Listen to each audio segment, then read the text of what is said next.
Buen día, hoy estaremos hablando acerca de el libro de Adela Cortina, Ética de la empresa, claves para una nueva cultura empresarial, específicamente la unidad 2, la ética empresarial en el contexto de la ética cívica.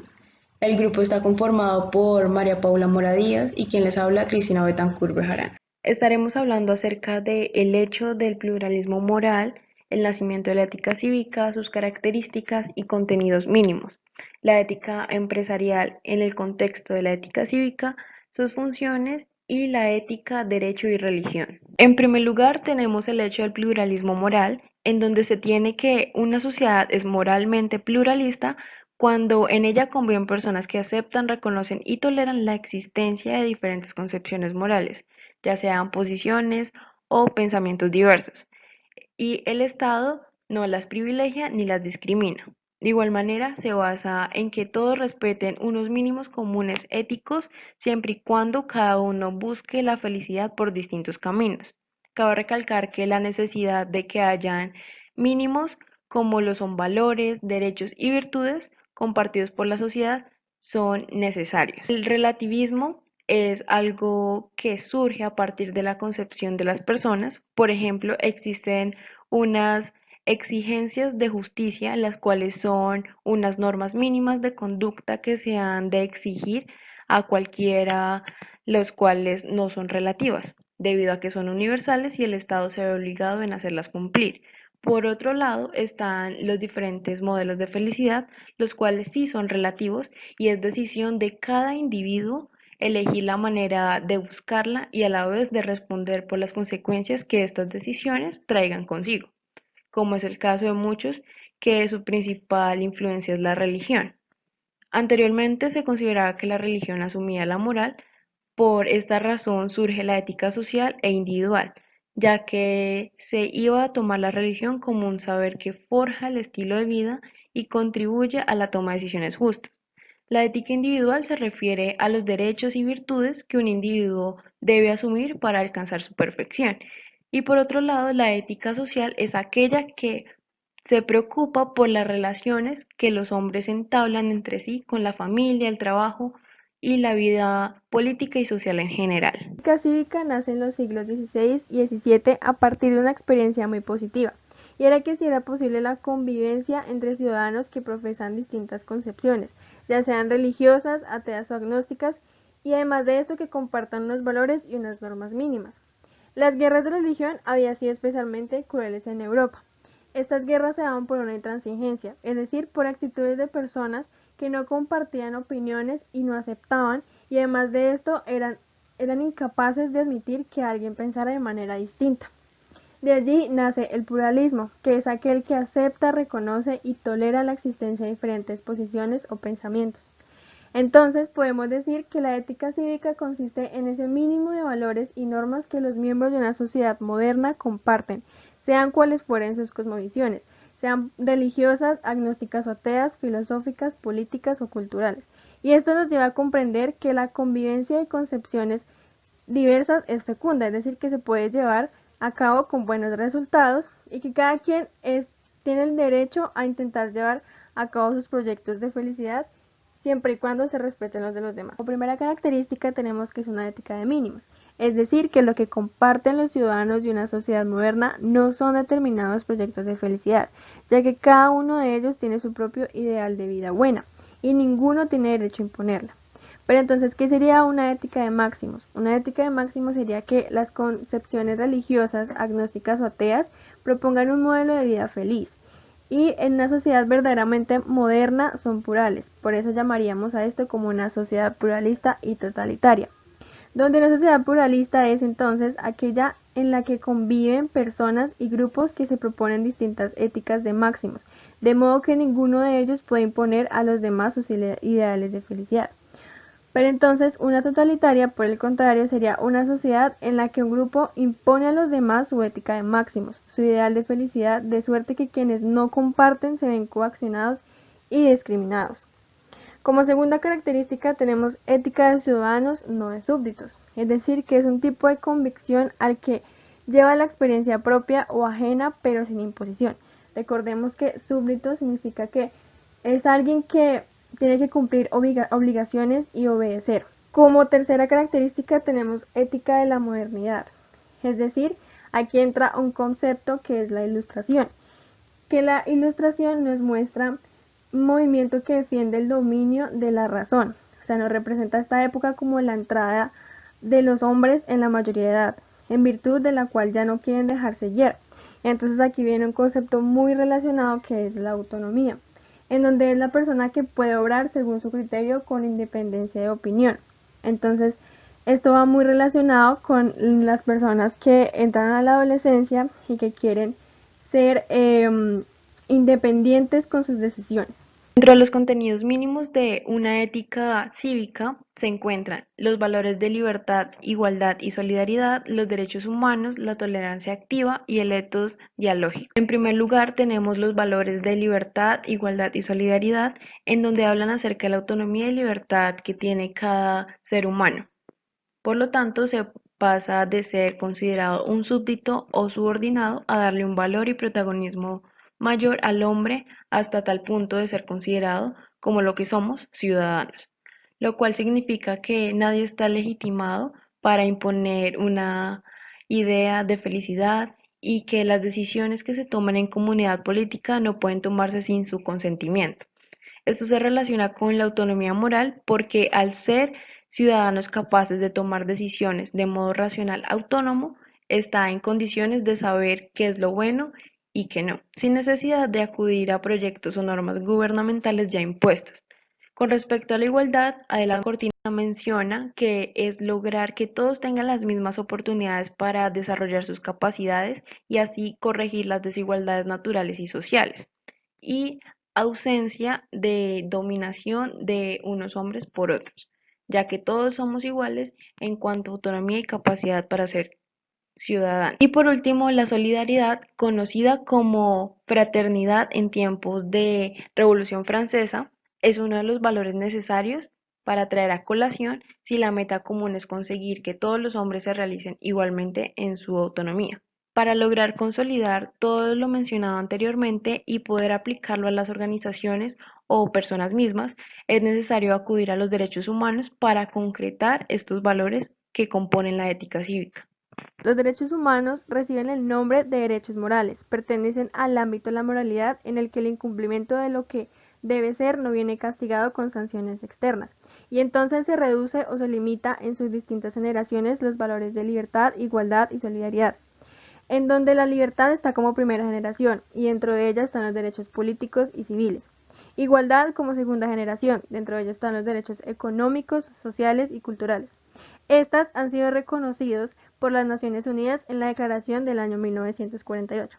En la tercera generación, bueno, estos no han sido reconocidos en declaraciones internacionales, pero va muy ligado a la solidaridad, que dentro de ellos está el derecho a la paz o derecho a vivir en una sociedad y el derecho al medio ambiente sano. Como dije anteriormente, estos derechos no han sido expresamente reconocidos en declaraciones internacionales, pero forman parte ya de la conciencia moral social de los países con democracia liberal. Bueno, la tolerancia se puede entender en un sentido pasivo o en un sentido activo. En un sentido pasivo, es decir, con una predisposición a no inmiscuirse, es decir, a no participar en un asunto ajeno, dando opiniones, consejos sin tener derecho a ello por simple comodidad. Y en un sentido activo, como una disposición a respetar proyectos ajenos que pueden tener un valor aunque no los compartamos. La tolerancia en un sentido pasivo no sirve de base para construir un mundo juntos, ya que para eso se necesita tener una tolerancia activa.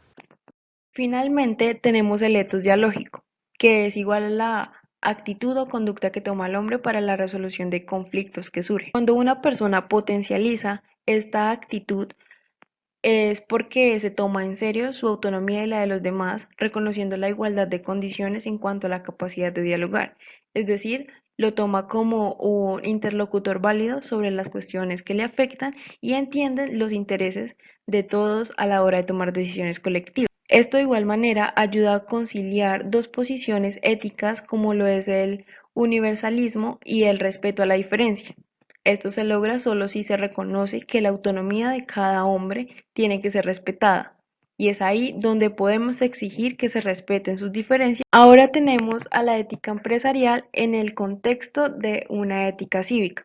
Para explicarlo se tienen dos premisas. La primera es que no es posible una ética empresarial sin una ética cívica, lo que significa que es necesario introducir valores y el respeto a los derechos atendidos a la especialidad de la actividad empresarial específica de cierta organización para lograr una inserción de la ética en un ambiente empresarial.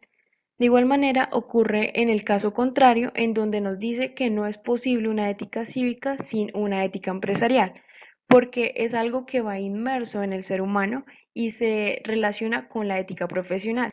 De no ser así, todas las personas que ejercen laboralmente no se podrían comportar al mismo tiempo de una forma éticamente correcta, teniendo como consecuencia, primero, que la vida humana se sintiera sobre la inmoralidad constante y segundo, que no había ninguna ética cívica, por lo mismo que ya había comentado acerca de las organizaciones. Las funciones de la ética cívica se tiene que ayudar a introducir un dinamismo desacralizado, es decir, no atribuir toda la religión para una mayor libertad de pensamiento dentro del universo de la moral.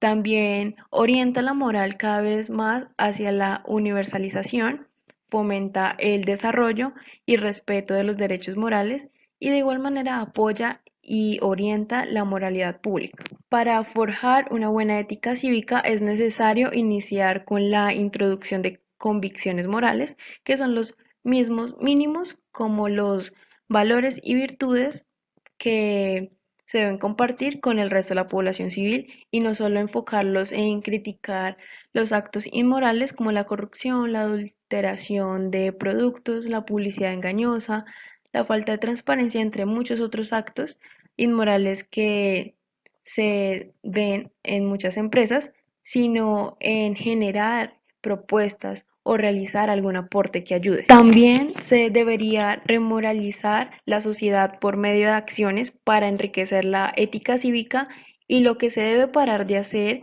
es la deshumanización de muchas organizaciones que lo hacen alrededor del mundo, en donde consideran a las personas como medios para alcanzar el objetivo empresarial y no lo hacen parte del mismo. Ahora hablaremos de ética, derecho y religión, donde tocaremos tres ítems. Primero, tres formas de saber práctico estrechamente conectadas entre sí. Segundo, tres formas de saber práctico que no se identifican entre sí. Y por último, moral y derecho. ¿Basta con cumplir la legalidad vigente para actuar moralmente bien? Bueno, tres formas de saber práctico estrechamente conectadas entre sí. Hay que aclarar que ética, derecho y religión son tres tipos de saber práctico, tres formas de orientar la conducta que se encuentran estrechamente conectadas entre sí, pero no se identifican. Se dice que está estrechamente conectada entre sí, ya que una forma de conciencia moral o de derecho favorecen el surgimiento de un tipo de religión, de la misma manera que la forma de derecho favorece el tipo de conciencia moral y viceversa, lo cual significa que ninguno de ellos nace y se desarrolla aislado de los restantes. Y no se identifica por qué, porque ninguno de los tres absorbe a los restantes. Y en el mundo empresarial hay una creencia que es que lo moral es lo legal o bien lo religioso. Y por esto es que solamente vamos a considerar que la ética tiene una relación con la religión y el derecho. Tres formas de saber práctico que no se identifican entre sí. En principio, no se trata de que estas tres formas de saber práctico manden a cumplir contenidos distintos. Entonces, se dice que no hay sustitución de unos saberes por otros, sino que ese contenido como otros es común a todos. Pero entonces, ¿en qué se diferencia? Se diferencia que tiene que responder a estos cuatro elementos. Primero, quién promulga el mandato. Segundo, destinatarios del mandato. Tercero, ante quién se responde. Y cuarto, de quién se puede esperar obediencia. Por ejemplo, en cuanto a la religión, ¿quién promulga el mandato? Dios a través de revelación y magisterio. Destinatarios del mandato, todos los hombres. ¿Ante quién se responde? Ante Dios. ¿Y de quién se puede esperar obediencia? De los creyentes. En cuanto al derecho, ¿quién promulga el mandato? El cuerpo legislativo legitimado para ello. Destinatarios del mandato, los miembros de la comunidad política. ¿Ante quién se responde? Ante los tribunales. ¿Y de quién se puede esperar obediencia? De los obligados por el pacto político. Y en cuanto a la moral, ¿quién promulga el mandato? La persona misma. Destinatarios del mandato, la persona de cada hombre. ¿Ante quién se responde? Ante sí mismo. ¿De quién se puede esperar obediencia? De todas las personas. Por último, se tiene la moral y el derecho, los cuales son dos saberes que se encuentran estrechamente ligados, pero también tienen sus diferencias. Entre las similitudes se presenta que ambos saberes orientan la conducta de las instituciones e individuos. De igual manera, se sirven de forma que orientan la acción. En el caso del derecho emplea un ordenamiento jurídico, mientras que la ética ocupa normas de justicia solo cuando es necesario. Y por último, se parecen en que emplean procedimientos para fijar una norma. Obviamente no es la misma forma de hacerlo. Por ejemplo, en el caso de la ética lo hacen entablando un diálogo entre personas afectadas para llegar a una conclusión y hacer una norma correcta que satisfaga los intereses generales de la comunidad, mientras que en el derecho también se realiza un procedimiento adecuado para fijar la norma, pero ya bajo un marco jurídico. Ahora, con respecto a las diferencias, la primera que encontramos es la forma y estilo de las normas, es decir, cuál es su origen, que obliga a cumplirlas, cuál es el tipo de sanción que puede recibir por infringirlas y de quién se espera cumplimiento. También se tiene como diferencia la coacción en el cumplimiento de las normas, es decir, en el caso del derecho, la coacción para cumplir la ley es externa debido a que el Estado está legitimado para exigir su cumplimiento y su infracción viene acompañada por una sanción que también es externa. Mientras que en el caso moral, quien infringe una norma se siente culpable y su conciencia no lo deja tranquilo. Aquí la sanción que sufre es más bien como el remordimiento. Para permanecer en una organización de carácter empresarial, se debe tener en cuenta un manual o código de normas que exige un tipo de valores, principios y actitudes que obligan a quien se incorpora a la empresa. Al ser saberes que se encuentran estrechamente ligados, se complementan de cierta manera y se puede decir que las leyes son insuficientes para que una sociedad sea justa, en especial para garantizar que una empresa funcione de manera justa. Esto porque las leyes no siempre protegen lo suficiente todos los derechos reconocidos por la moral cívica. Las leyes no contemplan los casos particulares, es decir, son más generales y no cubren las necesidades de todos por igual. Muchos empresarios prefieren no verse envueltos en controversias o juzgados legalmente por incumplimiento y en ese sentido, una conducta ética puede evitar una infracción legal y por último, se tiende a juridificar, es decir, es una acción que se le atribuye a las sociedades con poca libertad, mientras que en unas con un poco más de libertad, la necesidad de regulación es menor, por lo que los ciudadanos son conscientes y obran correctamente. Por eso se dice que la ética es rentable, ya que ahorra en gastar en juicios y sanciones.